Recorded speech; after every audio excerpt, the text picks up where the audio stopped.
Welcome to Americans Living Abroad, an Old Head Mindset, the podcast where we explore unique stories of Americans who have left their homeland to embrace new cultures and new lives abroad. I'm your host, Ricky Tillman. Now, have you ever felt the urge to pack up everything and move halfway across the world and start fresh? That's exactly what Kevin Reed did 35 years ago. Coming from the busy streets of LA to now sipping on his morning cup of coffee in his back patio here in Perth, Australia.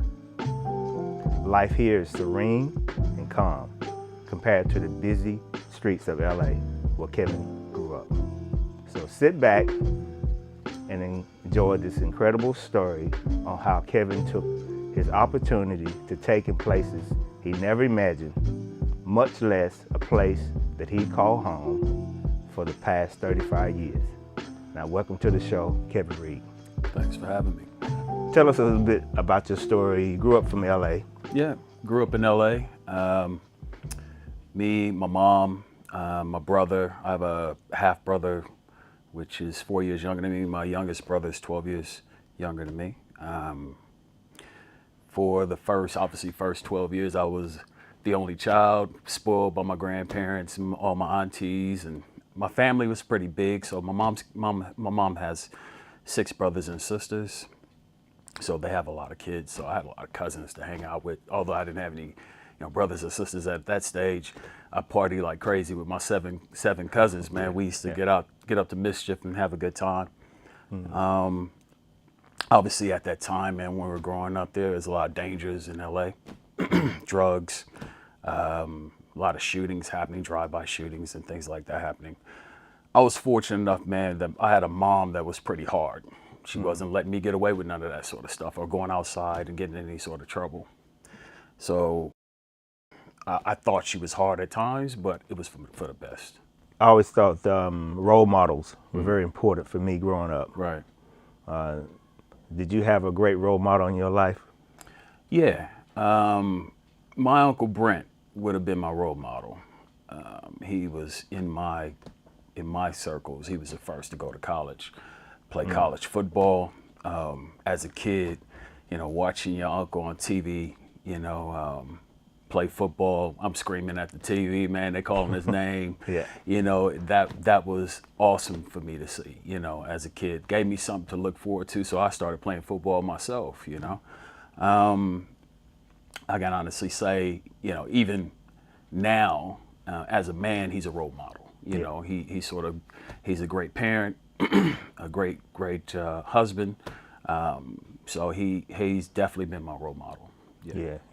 Yeah, we need role models in our life, and I've heard stories about Uncle Brent. Yeah. And it's and you guys still connected. Oh, for sure. Yeah, right. For sure. In fact, I'll be seeing him in the next 5 months from now. So. Mm. Now, the streets of LA. Mm-hmm. You mentioned about you and your cousin running the streets. Right. Tell us a little bit more, because I got my feedback on what LA was like from watching the movie Boys in the Hood. That's about all I know, coming from Mississippi. So tell us the real deal. It was similar. You had guys on your look, when I was growing up, if you were in your neighborhood, people knew who you were. But if you go outside your neighborhood, people don't know you. Man, you could get robbed, you could get shot.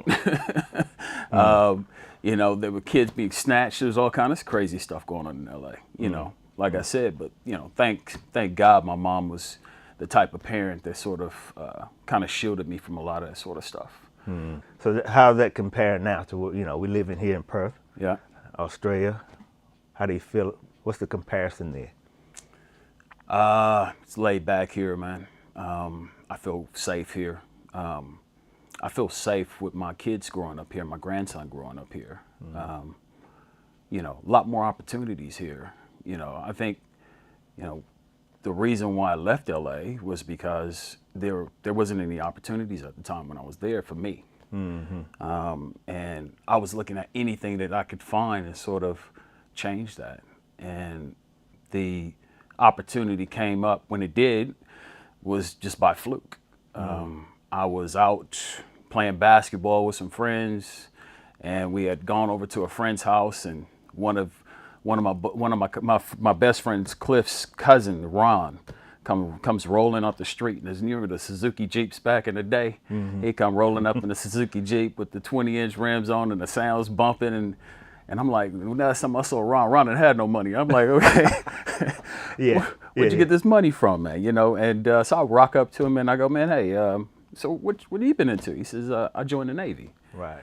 And I was like, oh, really? I said, he starts telling me about the Navy and starts explaining about, traveling overseas, and I had never left the country. I said, the most I've ever traveled would have been going to Nebraska, to see my uncle. I've never gone anywhere other than that. And then, so the next day we hooked up. He took me to a recruiter, and that's how it all started. Yeah, right. Pretty much how it all started. I did have like an uncle. He's not my real uncle. He's a play uncle, but his name is Renee, and he was in the Navy. Now Renee was in Navy housing. We go see Renee. I go on the ships and go watch him, on his ship and all that. Well, not watching, but he'll take me to a ship and take me through the frigates, and I get to have a look at it and all that sort of stuff.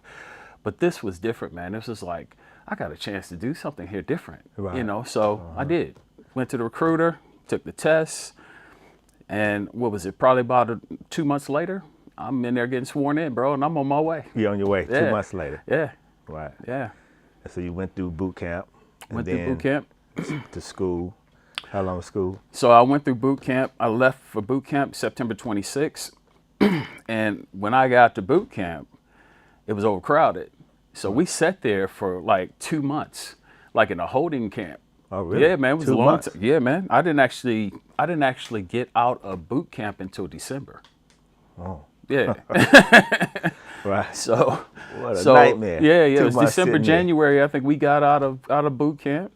So yeah, boot camp was tough. I went through the whole boot camp thing. For me, it was, trying to be disciplined when kids don't have discipline. You get off the bus and you get all this screaming and yelling at you, and what's your social security number? This, that. I'm all confused. I don't know what to do. Yeah. And then, as time goes on, you kind of get settled in and start to understand where you are and what to do. Right. I was a second platoon leader when I was in boot camp. So I was there's a first platoon and a second platoon when you're marching, and I was in charge of the second platoon. So already a leader. Yeah. So ended up getting out of boot camp, ended up going to A school, was an MS when I went to A school, which is basically a cook when I was in the Navy. Finished my A school. When you finish A school, you basically go in and they assign you your duty stations of where you're going. And I looked up on the board and it said I was going to USS Harold E. Hope.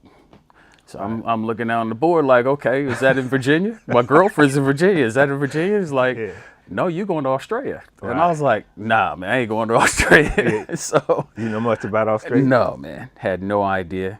And so I ended up talking to one of my buddies, and I was like, man, look, you want to swap duty stations? He was going to West Virginia. I had a girlfriend that was going to West Virginia to go to school.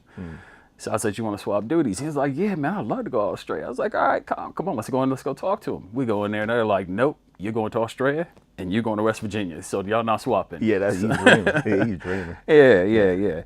So anyway, I ended up going home. They give you a little bit of time to go home and sort of settle in. I go home and started asking family members about. I knew I was going to Exmouth. Had no idea where this place was, So I ended up having a look. Talking to my cousin, was in the Army. He said, "Look, it's in Western Australia, but it's like you're gonna be going back to the 1970s.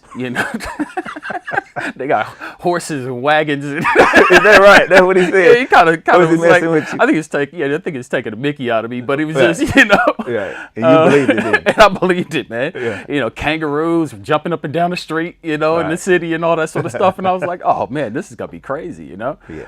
So anyway, I ended up, one of the guys I was in boot camp with, his name was Mike Serta. And we ended up getting on the same plane to come across together. And that was cool because I didn't know him, but I knew him. So I got to meet his mom, and he got to meet my mom. We all went to the airport together, got to say goodbye to my mom. And got on this plane, man. We did that journey across. I think it was 19-hour flight to Sydney. We had a 17-hour layover in Sydney. Wow. And then, so sat there, did nothing. Went from Sydney to Adelaide, another 14-hour layover in Adelaide. Right.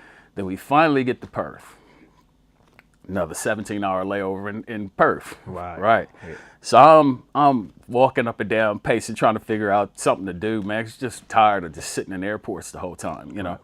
So I saw this person walking past. And I said, "Do you know where Exmouth is?" And she's like, "Nah, I have no idea where it is." I mean, this is in Perth. I thought people would know where this place is, right? Yeah.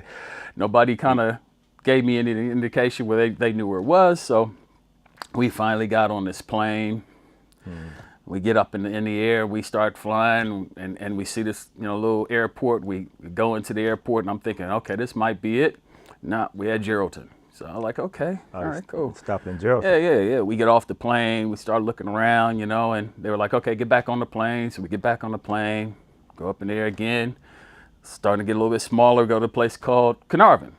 Okay. Bam, hit Carnarvon. All right. It's a smaller little city. It's a little tropical. It's all right. So we get back on the plane and get up in the air. Go out to the ocean. Come back around, it's like a little dot in the ground, man, and here we come. We're coming straight to the dot, and this is Exmouth. It's literally in the middle of nowhere. Nowhere, yeah. Red dirt everywhere, and the airport's like, I think it was 20 to 30 minutes away. Am I right? About 20, 30 minutes away from the airport. Yeah. So we get off the plane, and we're all in our dress whites. Didn't know we weren't supposed to be wearing our dress whites on the plane at the time, because it was, it was back in the 80s. Yeah. And we get off, and there's like a welcoming crew of people there. They're all yelling and screaming, "Welcome to Exmouth," and all this sort of stuff. Oh yeah, man, we had like 12 people there, man. Welcome us to Exmouth. Right. So we get off the plane, and they grab our bags and stuff, put us in the car, and start talking to us, and drove us down to the base. My first night in the base, man, I'm scared. I don't know nobody. I've never been out the country myself, so you can imagine how nervous I'd have been. So finally get through the gates, the security gates, go through. They show me my room. I'm in barracks 3, which is the animal house, man. You got all these crazy mugs in there. I'm talking about. You were there yourself. Yeah, barracks 3. That's the place to be. Yeah. So ended up meeting up with my roommate. His name was Hollywood. What was his name? Can't remember his name, but Dwayne. Yeah. Dwayne was my roommate, and so it was interesting, man. It was good times with him. I had a great time. Yeah. I think it's a good time to bring in that story where when Kevin and I first met, we got to know each other. We actually started out as mortal enemies. And that went on for a short period of time, but we didn't particularly like each other, probably because we were so much alike. Yeah. And so over the years, we've been friends for 35 years now. And we've gone from enemies to friends to now we're brothers from another mother. That's it. In fact, he lives next door to me.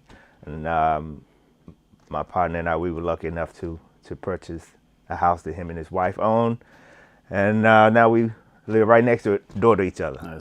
So we're going to see it out that way. Yep. But we started out as enemies, and we used to fight back and forth often. Yeah, man, you just talk too much, man. That's what it was. Yeah, okay. It's your day. I'm going to let you say that. But yeah, going back to that, from that point, we were both on base together. And I don't know, you had met Tina at the time before? Yeah, you would have met Tina? Yeah, so I met Tina in 1990. How I met Tina was it was New Year's, around New Year's, and I was with a bunch of my buddies, and it was 4 of us. And we decided that we were going to go somewhere other than Exmouth for New Year's to celebrate New Year's Eve. So we're like, okay, let's go to Carnarvon. And one of the guys had just got re-enlisted and got a bonus. And none of us had any money. We had to borrow money off him to do this, right? So he's like, let's go to Carnarvon. We were like, well, if we're going to go to Carnarvon, let's just go to Geraldton. Right. Then it went from, let's go to Geraldton, let's go to Perth. Yeah. So Perth is a 12-hour drive, 13-hour drive. Man, we go and rent a car. We jump in this car, and you know how bad it is on the road with kangaroos jumping out everywhere. Man, we're driving at night. I reckon we got to Perth in 10 and a half hours. Right. We were flying, dude. We Yeah. could have died that night. Yeah. So, we finally get to Perth, Right. pull into our hotel, which is called the In Town. It was across the street from a nightclub called Jules. And right across the street was a club called Mangoes. And so we go upstairs, get dressed, go across the street to Mangoes, have a drink. Now I'm sitting at the bar and looking, and some girl walks in, man, with this dude. And I'm like, man, who is that? Okay. And next thing you know, it's actually Tina, you know. Right. So I'm sitting there having a drink, and she comes over and asks me to dance. Right. So we started dancing. And then next thing you know, we all ended up going to Jules, partied the night at Jules, and then it was time to say goodbye. So her and I, we started talking outside. I walked up to her room, said goodnight, and I went back to my room. And then the next day we hooked up, I got her phone number, and she came up to Exmouth with me, and that's where it all began, man. Yeah. We became serious at that point. Right. Funny enough, I met my wife in New Year's. By March, I actually asked my wife to marry me. Right. By June, we were married. That's right. 6 months. Wide open. Yeah. Had found out we were having Candace in March. I asked her to marry me at that point because I was like, we're already in love. We might as well get married. So, and Candace was born in December. Instant family. Yeah. We ended up getting Navy housing, I think, around July. And then we lit up in Exmouth for 2.5 years. Yeah. Had our little family, man. It was cool. I enjoyed it. Still together. Yeah. 35 years later, 34 years later. 34 years Yeah, later. yeah. Got 2 kids. 2 kids. Got a Grandbaby. got a daughter, Candace. Got a son, Kev Jr. And my grandson, Arlo, and my son-in-law, Tom. So, yeah, I got a nice little family, man, and I'm very proud of them. That's great. Now, when you moved to Perth, when you left the military, because you got out of the military, decided to move, you were one of the first person I knew to say, I'm going to be migrating to Australia. Okay, what was it like when you made that decision? Why I made that decision? Yeah. When I decided not to go back home, it was because I had my family here, and I had Candace. And at that stage, I did not want my daughter to be raised in an environment where I grew up. Wow. I had gone home in 1990. It's around the time the riots had happened. It was just really bad in LA. Right. And the cool thing about coming to another country, you get to see something completely different than where you grew up. And I realized that this is so much better. The main reason we stayed here was that we had the support of Tina's parents. And Tina's mom, before we came, she said that she would actually retire to look after the kids. So it was about a year. We got down here a year later. She did retire. So Tina didn't work for a year. I worked, full time at my job.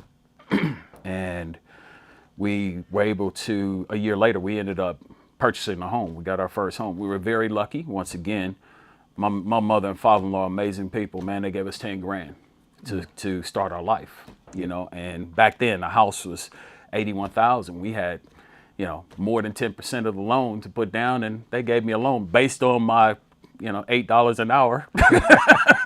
Yeah, back then. Yeah. And all my overtime, Yeah. so I was able to get a loan.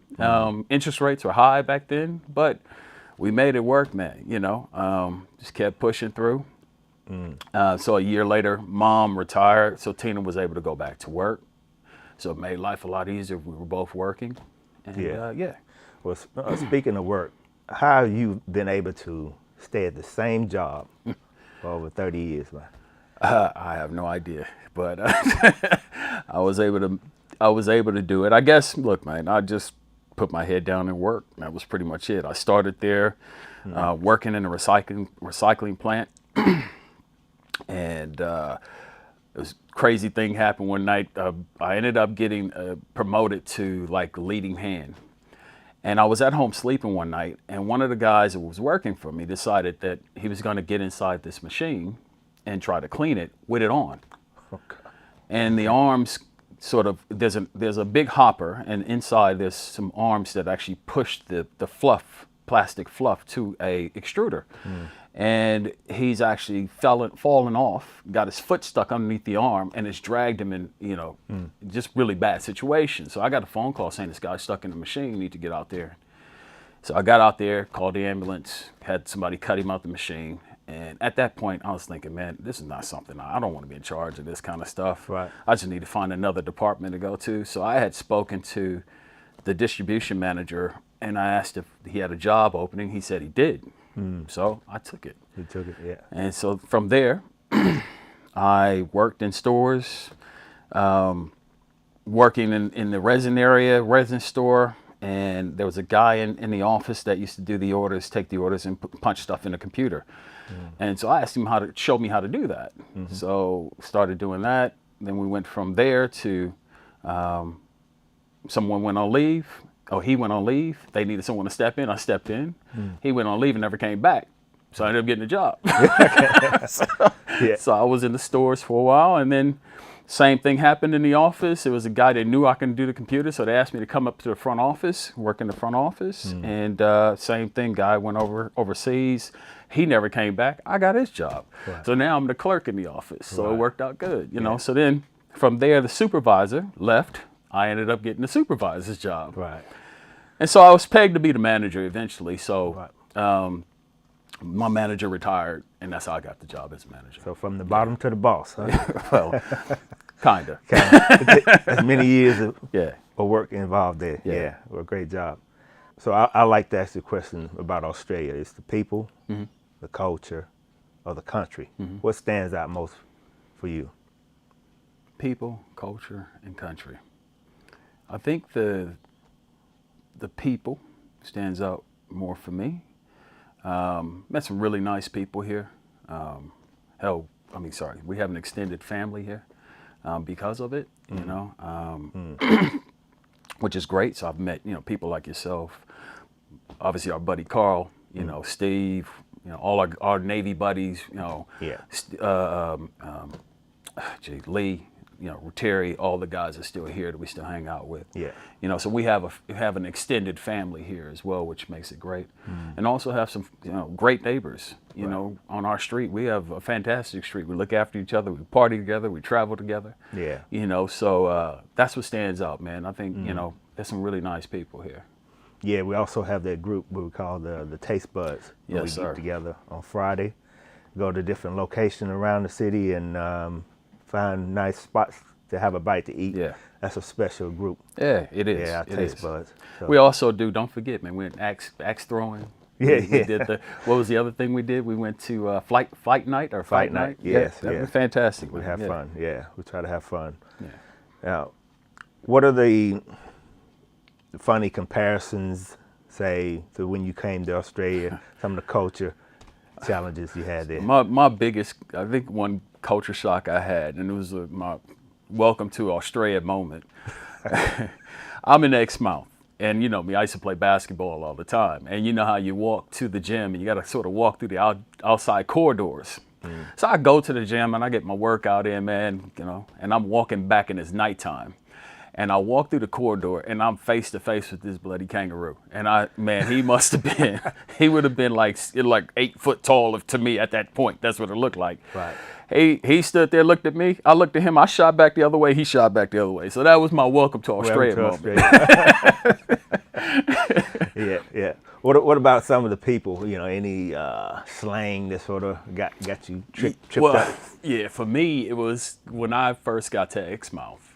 I worked with all kind of nationalities. So I worked with a lady who was Japanese, one was German, and a bunch of Australian ladies. And trying to understand all of them was really hard. Even the Australian lingo, just the accent was hard for me to sort of grab. I couldn't get it, Right. It took me a little while, but I did eventually. Right. The Asian with the Australian accent, the German with the Australian accent, it just really messed me up. But it was pretty cool, man. Yeah.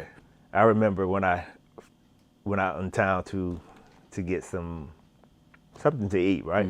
And one of the things that tripped me up was the milkshake, Okay. right? I went to get me a milkshake, thinking it was like in America. Right. It was really a milkshake. It was milk. It was just milk shaken. That's right. With a little bit of vanilla. Yeah. And I walked out of there like, what the hell is this? And but so now I had to learn to rephrase it and say, hey, can I get a thick shake? That's when right. they add the ice cream to it, and then you mix it all up a little bit right. thicker. Tell me one of your stories. Is there a tricky one that got you? Yeah. So I go into town, and here I am ordering a hamburger. And, in hamburger in the States, you get a hamburger with the cheese and, maybe some mayo, mustard, whatever, some pickles on it, some lettuce and tomato. Man, I get here, they got beetroot, carrot on the burger. And I'm like looking at this lady like, what are you doing? Yeah. Beetroot on the burger. But, to be honest with you, oh man, I eat it now. I eat it now. So, it's all good. Yeah, that's the thing. You got to embrace it. Can't walk away from it. For the people who are thinking they might want to move to Australia, hopefully Perth, what sort of advice would you give them? I would say take an opportunity to come over and have a look. This is a beautiful country, beautiful people. Be adventurous. Get out, see the beaches, see the country, man. I told you I had a story about my cousin stitching me up talking about there's carriages and kangaroos down the street. That wasn't true, We had to get out to Exmouth and the country areas and see where they really were, So, with that, moving on to that, man, the travel that you and I have done is, we've been adventurous, man. We've gone over to Sydney, gone to Tathra together. We've gone to other places and gotten out and seen Australia. You know? So. Well, I think that's one of the first things we discovered about Australians compared to Americans. Back then, it's changed, is that when we first came to Australia, Americans didn't really leave America. That's true. Right? Yeah. But Australians always love and always Travel. travel the world. Yeah. So we inherited that, and we started traveling, which created more adventure into our life. And, That's right. And we've been all over the place. That's it, man. Kev made me more adventurous. Hey, let's go on a cruise to let's go on a cruise to the Bahamas. And I was like, man, I don't want to get on a cruise, but I did it, and now I've been on a cruise again recently to Alaska. But that's something that you passed on to me that I would have never got on a cruise. Right. And that's something that you said to me, let's do it. And we took our families. And also going to Bali, we had some adventure riding. We can tell this story now. Riding the bikes down the mountain. What was the name of the mountain? Kitamanti? I don't know where something it was, like that. but yeah. Well, here we go. We were riding the bikes, and it's that was pouring down raining. We were riding through rice paddies, and then it started raining, and so we had to make a decision. We got to a point where they decided to give us a break. And so we're having something to drink, I think it was, sitting around. I think we had nothing more fun than having a beer while you're riding bikes. So we had a beer sitting there, and the girls are having a beer. We're sitting around talking, and then it was like, okay, who wants? Because it's now at this point it's torrential rain. All right, who wants to continue on the bikes? And I'm sitting there thinking to myself, I might get in this car. Yeah, he done. I'm done. They can take me down the bottom of the hill. Rick was like, man, come on, let's go. So I was like, okay. So we jump on the bikes, man, and like. You riding, and it's just rain, just pouring on you, right? Yeah. And so they now take us down this like rice paddy area. We going down the hill, and I flipped over the handlebars, right on my back, Yeah. And but got up, kept rolling. We went through an area where they sort of got off the hill and went through an area, and these kids were there. Rick went up and they smiling at Rick, and Rick's talking to the kids. Man, what a beautiful moment, man, because they just young kids, man, you know. Probably didn't have anything, you know, but just for us taking that moment and hanging out with them, that was great. Yeah, that's one of our adventures that I'll never forget. Oh, hang on. What about the whitewater rafting? Whitewater rafting, yeah. Tell us about that. I need to done my back end. Never doing that again. Yeah, so we went on the whitewater. It was Mary, Rick, myself, and Tina. We went on whitewater rafting, and we're going down the the white water and everything. We're having a good time. We're racing against other people, and then they've got this drop. It'll be from the top of this, probably a 20 feet drop. from the top of this shed down to the ground. Yeah. And you just go up and you just drop, bam, and almost threw my back out, man. You know, I've had 3 surgeries on my back, so it was actually quite scary, but we got through it, man. It was a good trip. Good adventure. Yeah. So that's the thing, you know, coming to Australia, embracing everything it throws at you, nature, the beaches, you know, there's many places I've been. Oh yeah. And the people, the culture. Yeah. You know, for me, like I said, I've lived here for years. In fact, there was a period where I didn't go home for 15 years, and I went back. And when I went back home, I realized that this is home. This is always going to be home for me. I'm never leaving Australia. You know. It's great you said that, because it's exactly what I was going to say. You were the first person who ever said that I'm not going back. First person after several years of me being here. I was still thinking, maybe I go back in 10 years. But you was like, nah, this is home. This is where I'm going to be. And it's definitely been your home for 34 years. Yeah, man, my family's here. You know, my daughter, my grandson, my son-in-law, my in-laws are here. My brother and sister-in-law are here. All my nieces and nephews, my nieces are all here. I guess just to say, and their husbands as well. And man, you're my family as well. You know, you and Muriel, my family, and the boys, my nephews, man. So my family's here, man. I got family in the States too, but we've made a home here. You know. Yeah, we go home, we'll go back to the States, which is where our folks are, people are. But after a period of time, we always get to thinking, oh, I can't wait to get back home. 100%. You know. 100%. So, thanks, Kev, for your incredible story. And if you like Kevin's story, comment in the comments below. And also, don't forget to subscribe so you don't miss out on the next episode of Americans Living Abroad.